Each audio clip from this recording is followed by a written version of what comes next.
In this video, we are going to talk of insourcing and some examples of how insourcing works. Now, businesses that have outsourced their production or services could bring those production services back in, and that's what we call as insourcing. Insourcing could happen due to numerous reasons. The reason number one is, well, companies realize that their priorities have changed, and because the difference of priorities, what was not a previous competitive advantage is now a competitive advantage. And so they, as per the resource-based view, we need to have a control over competitive advantage resources. So companies bring them in and try to develop resources. Many times, outsourcing happens because of fashion, or if we talk in technical terms, it's called mimetic isomorphism.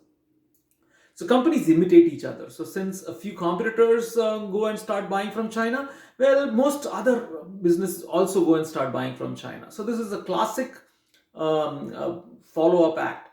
So after a while, businesses realize that, well, this copying of competitors does not work for us, and they bring back the process inside. Sometimes external situations changed. So, for example, the COVID pandemic created some situations which made companies realize that it might be beneficial to bring products in. So, there could be a change of environment. And lastly, what happens is, a lot of times when outsourcing is done, all the costs involved with outsourcing are not realized. And so what companies, after they've outsourced, they incur certain costs, that maybe it's customer dissatisfaction cost, or the cost of controlling the supplier is very high. And then because of those high costs, they later decide to bring the manufacturing or the service back inside. And this is what is called as insourcing. Now, one very good example of where insourcing was strategically done and made to work is General Motors. And the process we're talking is not manufacturing of cars. They are still assemblers as far as cars are concerned. But this was about the IT-based processes. Now, if you look at it per se, IT is a very good process to outsource. There are lots of competitors. Majority of the IT processes, like data centers, well, every person or every company has their own specific way. But it's not very different, and it's commoditized in so many other IT issues. It has been commoditized, so it's easy to outsource. But the way General Motors looked at it is, their approach to this was that the hottest thing happening in automobiles these days is the autonomous vehicles.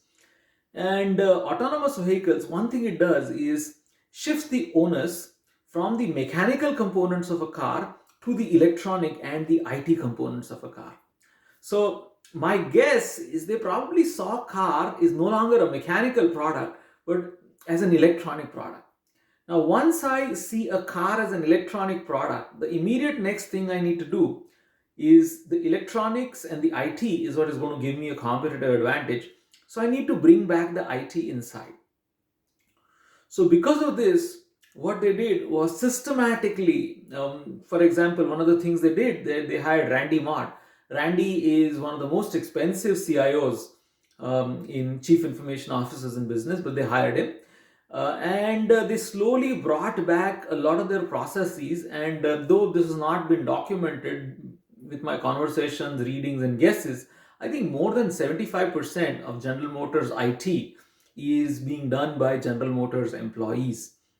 So this is a very classic act where something which was not considered to be a core competitive advantage conferring process or activities became core, and then slowly General Motors brought it back in, created the resources and the sufficient capacity needed to succeed by hiring the most expensive CIO, and ultimately they were able to create a success out of this insourcing.